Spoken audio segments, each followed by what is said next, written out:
देखें जब आपकी डिग्री कंप्लीट हो जाएगी उसके बाद आपको जो पोस्ट स्टडी वर्क परमिट मिलेगा उसके ऊपर आप वहाँ पे जॉब कर सकते हैं। आपके पास अमेरिकन एक्सपीरियंस आ जाएगा जिसके थ्रू आप वहाँ पे एक सेटल जॉब ले सकते हैं। लेकिन उस जॉब की बेस पे आप फिर भी पीआर नहीं ले सकते। इसके लिए आपको क्या करना पड़ेगा, आपको अपना जो F1 वीज़ा है उसको चेंज करना पड़ेगा, या आप उसको चेंज कर लें H1B वीज़ा में, या आप डिफरेंट जो E1 है E2 है ये स्ट्रीम है इसमें आप चेंज कर लें, जो डुअल एंडेड वीज़ा होते हैं।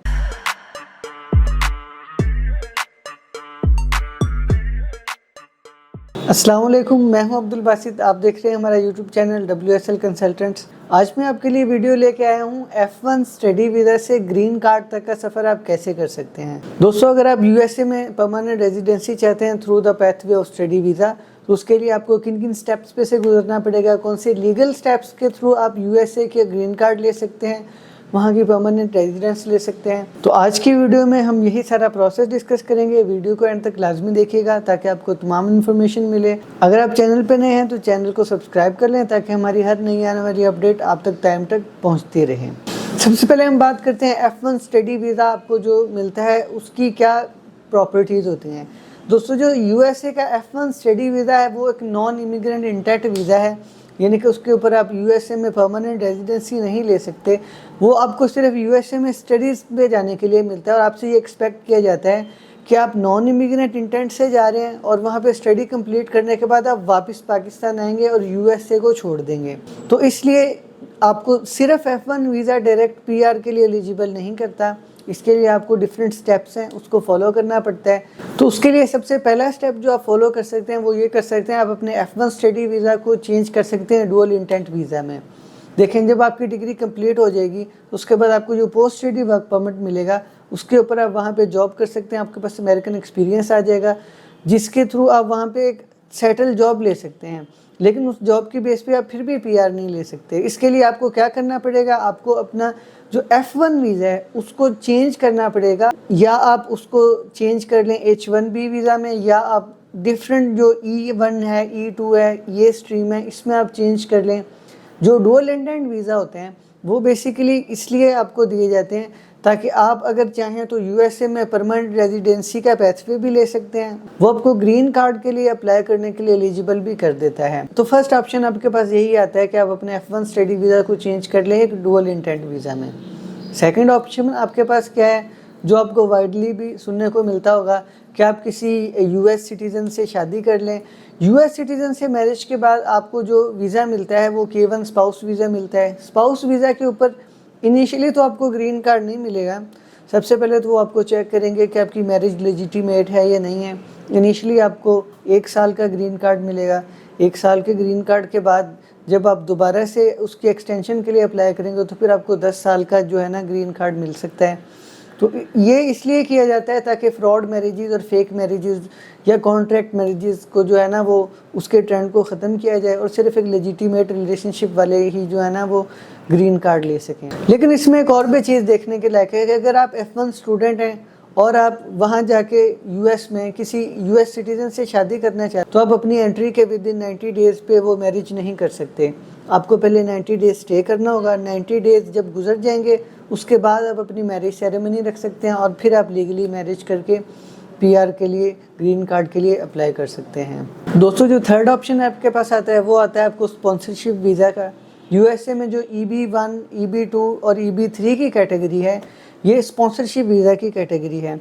इसके अंदर आपको ऐसी जॉब लेनी होती है जिसके लिए आपको US में कम से कम बैचलर्स डिग्री रिक्वायर्ड हो, उसके साथ 5 साल का एक्सपीरियंस रिक्वायर्ड हो।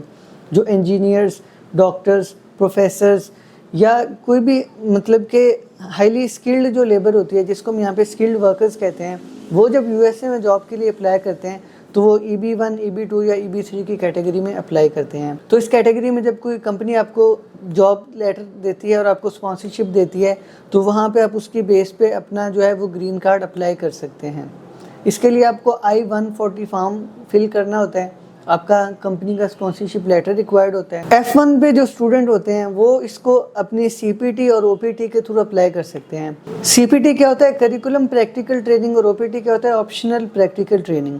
आपके F1 स्टडी वीज़ा पे आपके पास ये ऑप्शन होता है कि आप अपनी स्टडीज़ का कुछ पार्ट जो है उसको एज आप जहाँ जैसे पाकिस्तान में इंटर्नशिप होती है उसको आप as a practical training complete कर सकते हैं। तो CPT और OPT पे जब आप कोई जॉब लेते हैं और उस जॉब के कॉन्ट्रैक्ट्स के थ्रू आप उसको एक्सटेंड करते हैं तो फिर वो आप EB1, EB2 और EB3 वीज़ा के लिए अप्लाई कर सकते हैं। ये आपको आपकी इमिग्रेशन के लिए एक डायरेक्ट पैथवे फ्राहम कर देता है और इस पैथवे पे भी आप F1 के थ्रू जो है वो एंटर हो सकते हैं। नंबर 4 पे आपके पास ऑप्शन है EB5 इन्वेस्टर वीज़ा का। जी दोस्तों, इसके लिए आपको जैसे नाम से पता चलता है आपको USA में एक बिज़नेस खड़ा करना होता है या ऑलरेडी इस्टेब्लिश बिज़नेस में आपने इन्वेस्टमेंट करना होती है।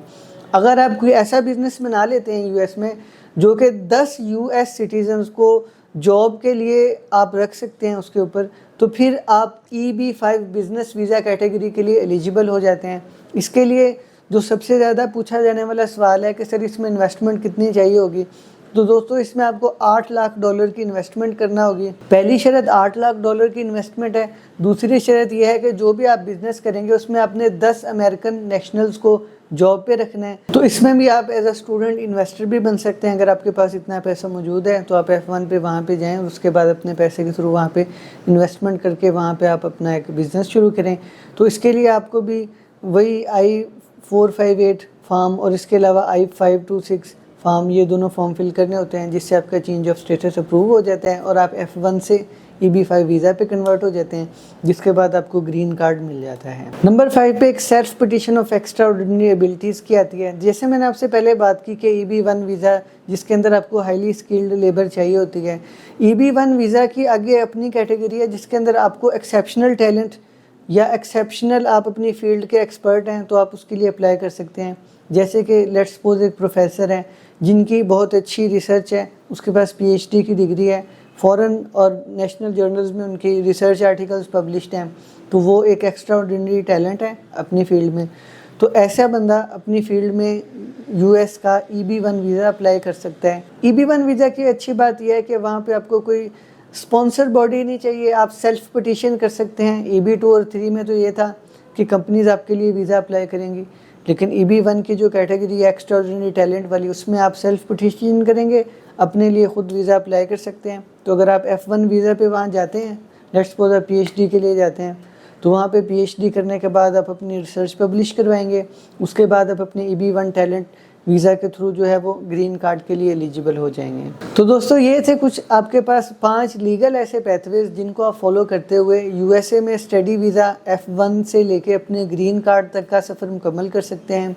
उम्मीद करता हूँ आपको वीडियो पसंद आई होगी तो चैनल को सब्सक्राइब कर दें, वीडियो को लाइक एंड शेयर कर दें। इसके साथ ही इजाज़त चाहता हूँ। अल्लाह हाफिज़।